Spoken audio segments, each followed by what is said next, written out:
Coming up, the recovery and rebuilding continues 2 years after the historic flood. Dedicated to Eastern and Southern Kentucky, this is WYMT Mountain News at 11.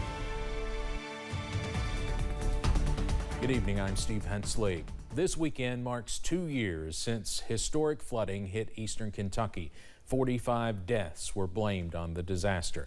Many more lives were turned upside down as thousands of homes and businesses were damaged or destroyed. Today, Governor Basher met with flood survivors in some of the hardest hit areas. WYMT's Amelia Lee begins our coverage. Governor Andy Basher ended Friday in Perry and Breathitt counties with a sense of hope and resilience 2 years after the flood. That we're not just rebuilding, we should be revitalizing. We should not be just getting up, we should be marching forward.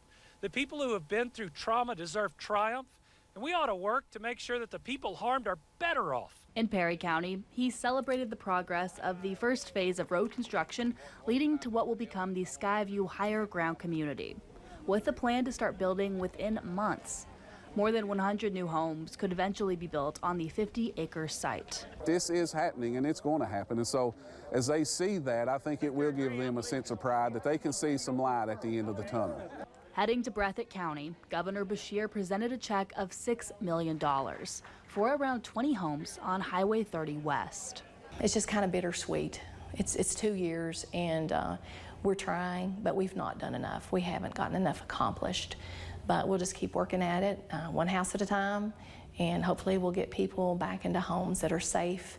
As rebuilding continues and progress is made, Governor Basher says he will continue to support Eastern Kentuckians. We've got to make sure we're putting people in safe places, that we're not rebuilding in the flood zone again. And I said right after the floods, this would be the toughest rebuild the United States of America has ever seen, yet that hasn't stopped us. Continuing to build back Eastern Kentucky.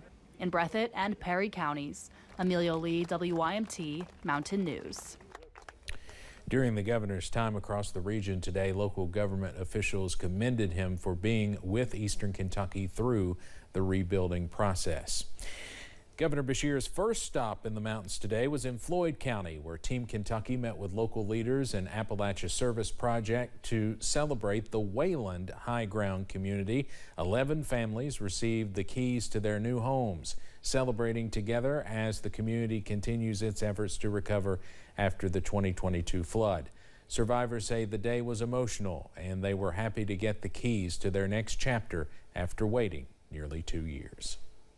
Just want to have a place of my own, you know, and it's unbelievable. You have no idea. You're just so tingled, you don't know what to say. Governor Basher said plans are in place now to more than double the number of homes being built in that community. Phase 2 is expected to begin soon. Some people are still recovering, some are counting their blessings, others are reminded of tremendous loss. WYMT's Phil Pendleton was in Knott County today and has more from the survivors there and how those lost are being remembered.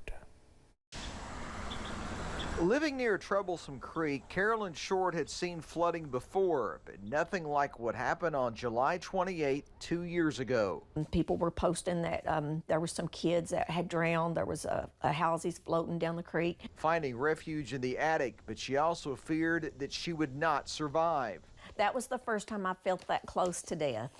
I was ready. I mean, I'd made my peace, and I'd text my children, I'd text my kids. 2 years later, she's now in a brand new home thanks to the Housing Development Alliance. First of all, we're blessed beyond measure. We're blessed. I mean, we have more now than I ever had before. My goodness, y'all are tough as nails. Governor Andy Basher noted the numerous improvements in the area while honoring those lost. A moment of silence for the 22 who died in Knott County. And if you lost someone close to you, I want you to know how sorry I am. I know 2 years isn't much time at all when you lose somebody you love and you lose somebody you care about. Basher noted that it's not all back to normal and said there needs to be just as much celebration for the last homeowner to move in as the first. I mean, here in Knott County, Chestnut Ridge has millions of dollars of road work and sewer work and water work going in. That's going to enable hundreds of houses to come up starting this fall or this winter. Basher says a lot of it comes from the generosity of people all over the country. In Knott County, Phil Pendleton, WYMT Mountain News. Governor Basher says FEMA has approved more money for Eastern Kentucky because of the hard work of local officials seeking more from them. The Isom IGA was hit hard in the 2022 flood, but the store is open again thanks to support from the community and across the country. Managers say more than 6 feet of water rushed through the building. The store now has new equipment and is once again stocked with food. More than that, however, the family-oriented atmosphere is back. Manager Simon Kristen says that began before the flood. I think just showing love and compassion for everybody that walks through those doors, and we treat them as an extension of our family, and I think that, you know, people see how genuine that is. The manager says they now have 31 full-time employees. Millions of dollars have gone into Eastern Kentucky's recovery 2 years after the flood. FEMA has approved more than $110 million in help for families. To put that in perspective, the agency only approved around $2 million for this year's April storm damage. FEMA has spent more than $84 million on buying ruined homes to help families move to less flood-prone areas. Donors contributed more than $13 million to the Team Eastern Kentucky Flood Relief Fund. That money has also gone to individual families, nonprofits, and long-term projects. We'll have more flood anniversary coverage in our newscasts this weekend. Then on Monday, we'll talk about national politics and the flood anniversary with Governor Basher and the housing situation after the flood with Housing Development Alliance Executive Director Scott McReynolds. That's Monday night at 7 on Issues and Answers. Then at 7:30, a special encore Issues and Answers about the historic significance of the flood 2 years ago that we recorded right after the disaster with now retired Chief Forecaster Brandon Robinson and a meteorologist with the National Weather Service in Jackson. You can also find all of our coverage of the anniversary on WYMT.com and the WYMT News app.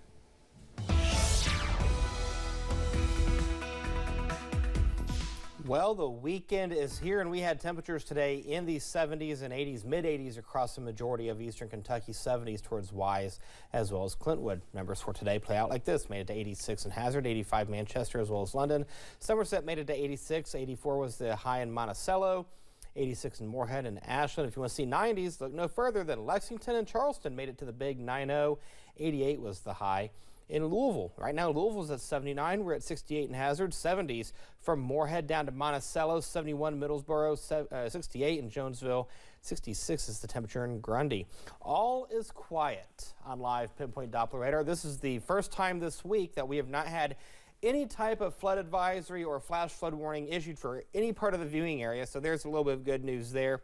That trend will continue for tomorrow as we'll see plenty of sunshine. Zone by zone for tonight. We'll see temperatures in the mid-60s across the Cumberland Valley. Same story across the Kentucky River Valley. We'll see temperatures in the upper 50s and low 60s.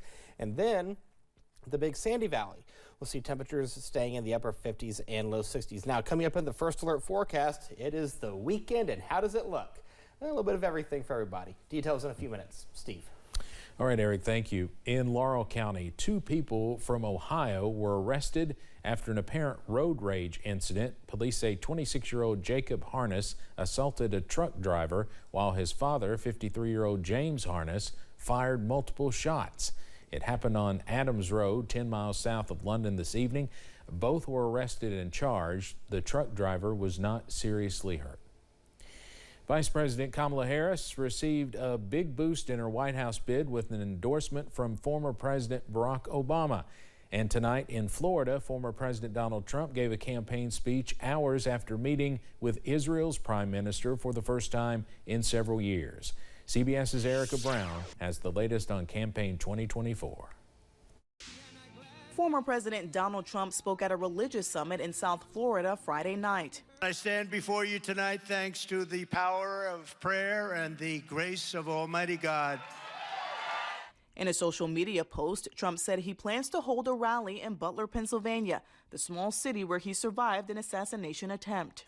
Earlier at his Mar-a-Lago estate, Trump welcomed Israel's Prime Minister Benjamin Netanyahu for their first face-to-face meeting in nearly 4 years. A reporter asked Trump about Vice President Harris's remarks on the war in Gaza after her meeting with Netanyahu on Thursday. I think her remarks were disrespectful. Harris, the presumptive Democratic nominee, expressed concern over the mounting Palestinian death toll and humanitarian situation in Gaza. She also said she told the Prime Minister she will always ensure Israel will be able to defend itself. We cannot look away in the face of these tragedies. We cannot allow ourselves to become numb to the suffering, and I will not be silent. On Friday, Harris won a vital endorsement from former President Barack Obama and former First Lady Michelle Obama. Michelle and I couldn't be prouder to endorse you and to do everything we can to get you through this election and into the Oval Office. With Democrats uniting behind her, Harris is now turning to picking a running mate, with some of the more than a dozen contenders getting informal tryouts on the stump, including Pennsylvania Governor Josh Shapiro. The vice president now has a deeply personal decision to make. Both the Trump and Harris campaigns will be on the road this weekend, with Sunday marking 100 days until the November election. Erica Brown, CBS News, Washington. The Harris campaign is expected to name a VP pick by the first full week of August. Sources say Governor Andy Beshear is among those being vetted. He's expected to speak at a Democratic fundraiser in Iowa tomorrow. Now, this was scheduled before his name was mentioned as a potential vice presidential candidate. The Democratic National Convention begins on August 19th in Chicago. The FBI says former President Trump was struck in the ear by a bullet during an assassination attempt on July 13th, clarifying what happened after nearly 2 weeks of conflicting accounts. The statement comes 2 days after FBI Director Christopher Wray said during congressional testimony that it was not clear whether Trump's injuries were caused by a bullet or shrapnel. At a rally tonight in Florida, Trump said he had just taken off the last bandage on his ear. A longtime educator and mentor in Harlan is retiring. Raymond Cox has spent more than 50 years inspiring children in Harlan County. He spent the last 27 as the county's 4-H agent, helping hundreds of kids in several ways, from raising money for camps or just serving as a mentor. Dozens of people gathered to celebrate his retirement. Judge Executive Dan Mosley says he has left a lasting impact on the community. Literally more than a half century, he has been engaged in the lives of so many people. I've known Raymond Cox as far back as I could remember, like back to kindergarten. I mean, he's been someone that's been a part of so many people's lives through the years. He's had such a positive impact on our community, particularly our youth. Mosley proclaimed July 26, 2024 as Raymond Cox Day in Harlan County. He says seeing former students come back to thank him and even send a video message shows Cox's impact.